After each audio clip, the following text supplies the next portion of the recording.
Hello friends, welcome to my YouTube channel Prashant Yadav Maths. I tell you Volume 4 root multiplication shift second math question. Let's go. आज हमारा question number है question number 35 क्या वो करे कि नल ए और B एक टैंक को क्रमशः 5 और 6 घंटे में भर सकते हैं। एक नल ए है एक नल बी है जो किसी टैंक को 5 और 6 घंटे में भर सकते हैं। तीसरा नल भरे हुए टैंक को 10 घंटे में खाली कर सकता है। तीसरा टैंक है जो भरे हुए नल को क्या कर सकता है 10 घंटे में खाली कर सकता है। यदि तीनों नल एक साथ खोल दी जाए, तीनों नल क्या करा जाए एक साथ खोल दिया जाए तो खाली टैंक कितने समय में भर जाएगा, ये हमसे पूछा गया। तो भाई हमारा ए नल है, एक नल हमारा बी है, एक नल हमारा सी है। ए जो है किसी टैंक को 5 घंटे में, तो बी किसी टैंक को 6 घंटे में और सी किसी टैंक को 10 घंटे में खाली कर सकता है। जो खाली करने वाला नल होगा उसे माइनस से रिप्रेजेंट करेंगे। 5 6 10 का एलसीएम लेंगे तो कितना आएगा हमारा 30। 5 से 30 को भाग करेंगे 5 संग 30, 6 पंजे 30 और 10 तिया 30। ये कितना है माइनस का। तो इसका मतलब ये 1 घंटे में भरेंगे कितना, तो 6 5 11 भरेंगे और 3 खाली होगा। 11 भरेंगे 3 खाली होगा तो इसका मतलब 1 घंटे में 8 भरा जाएगा।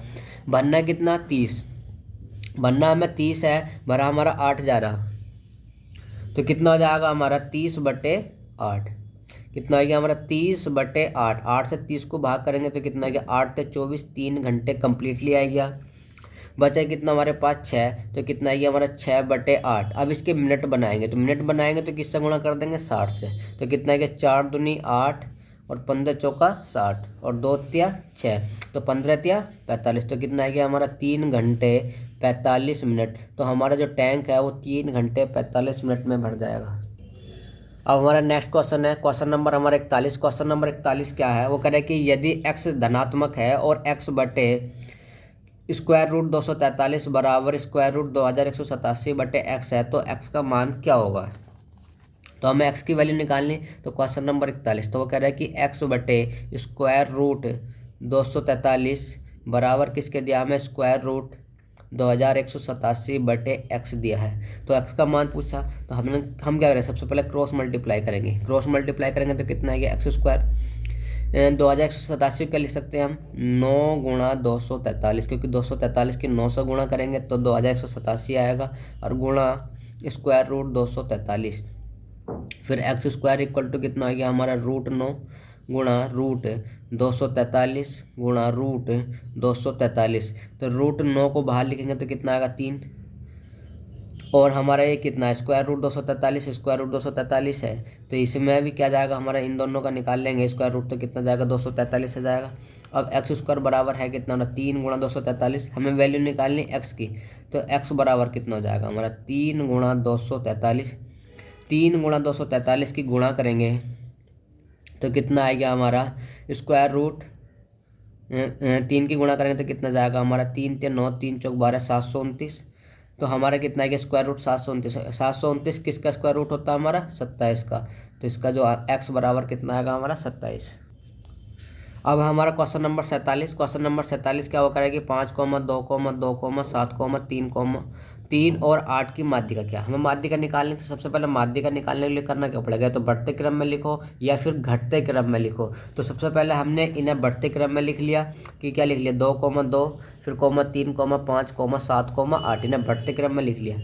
अब ये इन्हें गिनेंगे कितने हैं हमारे 1 2 3 4 5 1 2 3 4 5 6 ये कितने हमारे 6 हैं हमारे पास। तो 6 तो क्या संख्या आएगी सम संख्या आएगी। तो जो सम संख्या आएगी तो बीच के 2 लेंगे। तो बीच के 2 कौन से होंगे ये 2 छोड़ दे ये 2 तो बीच के 2 हैं तो इन दोनों को जोड़ेंगे और 2 से भाग कर देंगे तो 3 + 5/2 तो कितना आएगा 8/2 आएगा। तो हमारा कितना होगी माध्यिका इनकी 4। नेक्स्ट क्वेश्चन है क्वेश्चन नंबर 50। क्वेश्चन नंबर 50 क्या वो कह रहे हैं कि एक ठेकेदार ने 120 दिनों में पुल बनाने और 100 श्रमिकों को तैनात करने का कॉन्ट्रैक्ट लिया। एक ठेकेदार है जो पुल बनाना चाहता है, उसने 120 दिनों में पुल बनाने का ठेका लिया और उसने 100 श्रमिकों को पुल बनाने के लिए काम पर छोड़ दिया।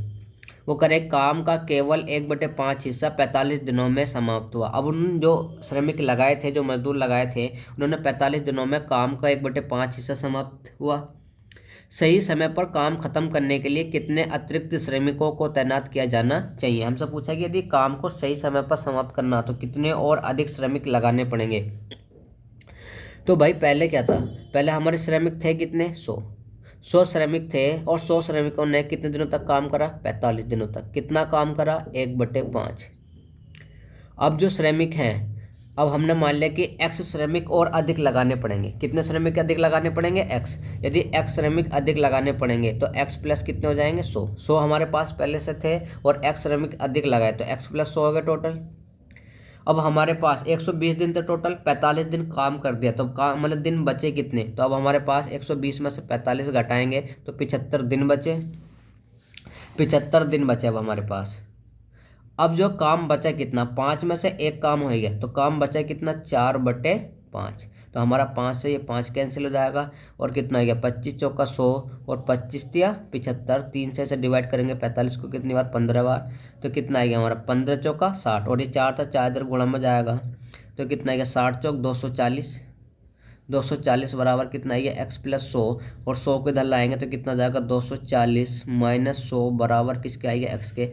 240 में 100 माइनस करेंगे तो कितना आएगा? 140। तो इसका मतलब हमें 140 अधिक श्रमिक और लगाने पड़ेंगे।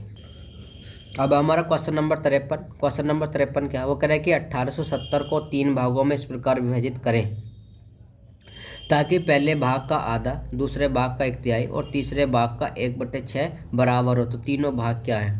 भाई हमने पहला भाग मान लिया a और a का कितना? आधा। दूसरा भाग मान लिया b और b का कितना? b भाग का 1/3। तो b का 1/3 तो 1/3 और उसने कहा कि c भाग का 1/6 तो c का कितना? 1/6 आपस में क्या हो? बराबर हो। जब भी इस कंडीशन में दिया हो, जब भी आपस में सारे बराबर और बटे में दिया तो इनको उल्टा करके लिख दो, यही हमारा रेशियो होगा। यही क्या हो जाएगा? हमारा रेशियो हो जाएगा। तो इसका मतलब a ratio b ratio c कितना हो जाएगा? इसका 1/2 का उल्टा कितना होगा? 2। 1/3 का उल्टा 3, 1/6 का उल्टा 6। तो a रेशियो b रेशियो कितना आएगा हमारा? 2 रेशियो 3 रेशियो 6। और जो हमारे पास कुल धन था वो कितना था हमारा? 1870 था। कितना था? 1870 और ये कितना हो गया? 6 3 9 और 2 11। तो 11 बराबर किसके? हमारा 11 बराबर है हमारा 1870 के। 1870 तो इसका मतलब 1 बराबर किसके आएगा? 1 बराबर 11 से डिवाइड करें तो कितना? 11 के 11 7 बचा तो 11 7 77 कितना आएगा? 170 के। तो हमसे पूछा है कि ए का धन कितना होगा? तो 17 दूनी 34 340।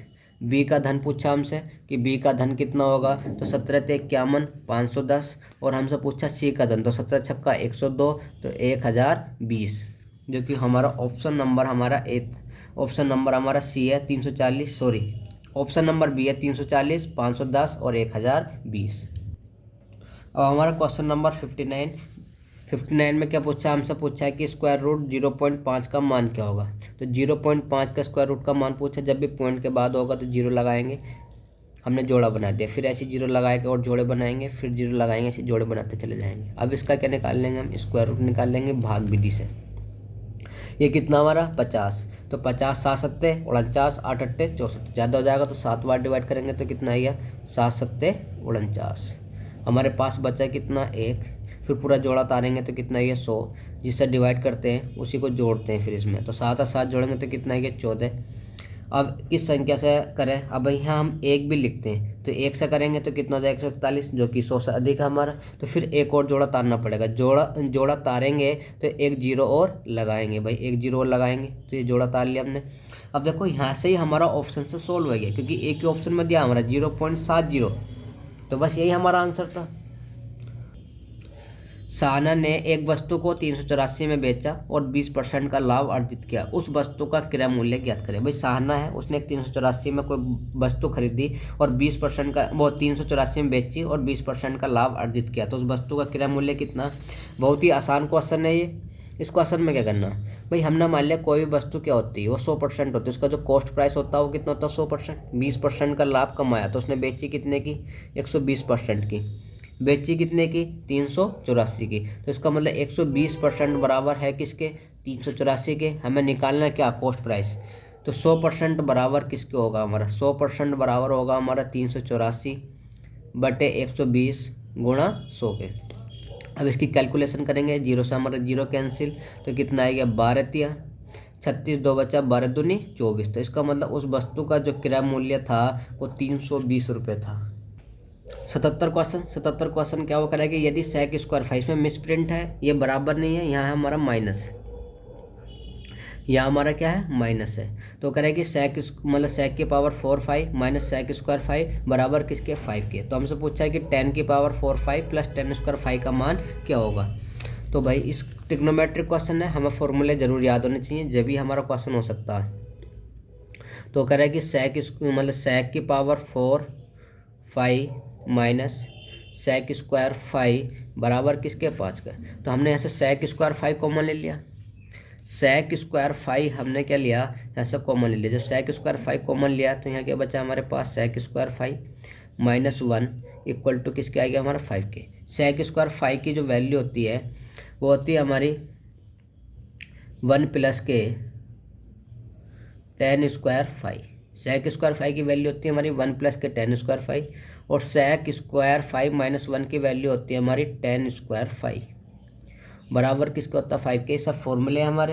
अब tan स्क्वायर 5 की इसमें मल्टीप्लाई करेंगे तो 1 से मल्टीप्लाई करेंगे तो कितना जाएगा tan स्क्वायर 5 और tan स्क्वायर 5 की tan स्क्वायर 5 से मल्टीप्लाई करेंगे तो कितना जाएगा tan की पावर 4 5 इक्वल टू किसका आएगा 5 के। इसी की हमसे वैल्यू पूछी थी कि tan की पावर 4 5 प्लस tan स्क्वायर 5 का मान क्या होगा, तो कितना होगा 5 होगा। सवाल नंबर हमारा 79 वो कह रहा है कि 10404 का वर्गमूल कितना होगा, हमारा 10,404 का वर्गमूल कितना होगा।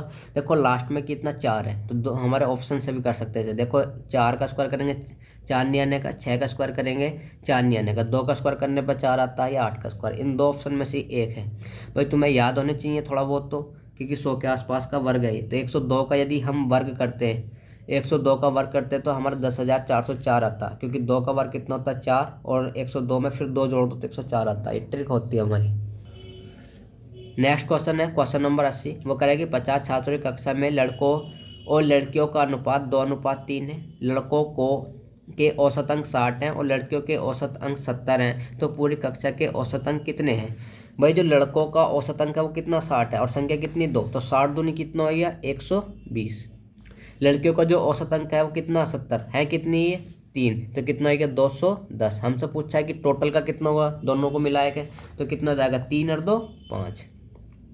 210 में 120 जोड़ेंगे तो कितना आएगा हमारा 330। 330 को 5 से डिवाइड करेंगे तो कितना जाएगा हमारा 66। तो कुल कक्षा का जो औसत अंक है वो 66 है। नेक्स्ट क्वेश्चन है क्वेश्चन नंबर हमारा 84। क्वेश्चन नंबर 84 क्या हमारा DI से है। एक हमें क्या दिया हुआ है पाई चार्ट दिया हुआ है, पाई चार्ट देख कर हमें क्वेश्चन करना। वो करें कि मुद्रण लागत के व्यय से संबंधित क्षेत्र का केंद्रीय कोण डिग्री क्या। जब भी हमसे केंद्रीय कोण डिग्री निकालने के लिए कहेगा तो क्या करेंगे भाई, हमें क्या निकालना मुद्रण लागत। तो हमें इंग्लिश हिंदी दोनों पता होना चाहिए। मुद्रण लागत का मतलब होता है प्रिंटिंग कॉस्ट। प्रिंटिंग कॉस्ट है कितनी 20%। प्रिंटिंग कॉस्ट है कितनी हमारी 20%।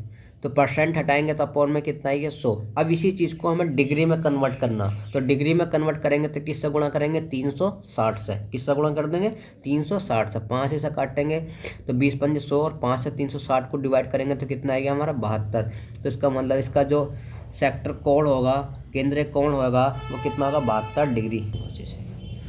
नेक्स्ट क्वेश्चन है क्वेश्चन नंबर हमारा 86। क्वेश्चन नंबर 86 क्या वो कह रहे कि 25 छात्रों के बीच समान रूप से चॉकलेट वितरित करने के बाद 8 चॉकलेट बच जाती है। यदि 25 छात्रों में समान रूप से चॉकलेट दी गई तो 8 चॉकलेट बच गई। यदि छात्रों की संख्या 28 थी तो 22 चॉकलेट समान वितरण के बाद बाकी रहेंगे, तो चॉकलेटों की कुल संख्या कितनी है। भाई जब भी हमारा ऐसा क्वेश्चन आएगा तो हम ऑप्शन से ही कर सकते हैं मशीन से। जैसे हमारे 25 छात्रों के बीच बांट रहे थे तो 8 बच गई थी। पहला क्या हमारा 358 में से 8 माइनस करेंगे तो कितना आएगा 350। तो 350 जो है हमारा 25 से कितनी बार डिवाइड हो सकता है, तो कितना जाएगा हमारा 25 गुणा 14 प्लस 8 बराबर किसके हमारा 358 के। ऐसी फिर अगला क्या हमारा यदि छात्रों की संख्या 28 होती और 22 चॉकलेट बच जाती तो इसका मतलब कितना हो गया हमारा 28 गुणा 12 प्लस 22 करेंगे तो भी कितना आएगा हमारा 358 आएगा। क्योंकि 358 में से यदि 22 माइनस करोगे तो हमारा कितना आएगा, हमारा आएगा 336 और 336। तो 28 की यदि 12 बार गुणा करे जाए तो 336 और प्लस 22 बराबर किसके आएगा 358 के, जो कि ऑप्शन नंबर क्या था हमारा ए। ऐसे क्वेश्चन हम ऑप्शन से ही करेंगे सदैव। नेक्स्ट क्वेश्चन है क्वेश्चन नंबर 90। वो कह रहा है कि एक घर से 2 साइकिल 15 मिनट के अंतराल से 24 किलोमीटर घंटे की गति से चली। मतलब पहली साइकिल चली तो उसके ठीक 15 मिनट बाद दूसरी साइकिल चली, और जो कि 24 किलोमीटर प्रति घंटे की चाल से चली।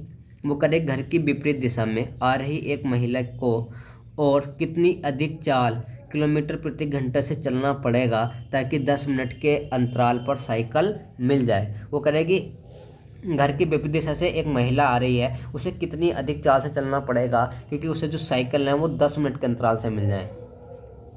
तो महिला जो है, हमने मान लिया कि महिला को x किलोमीटर प्रति घंटे की चाल से चलना पड़ेगा, x किलोमीटर प्रति घंटे की चाल से चलना पड़ेगा महिला को।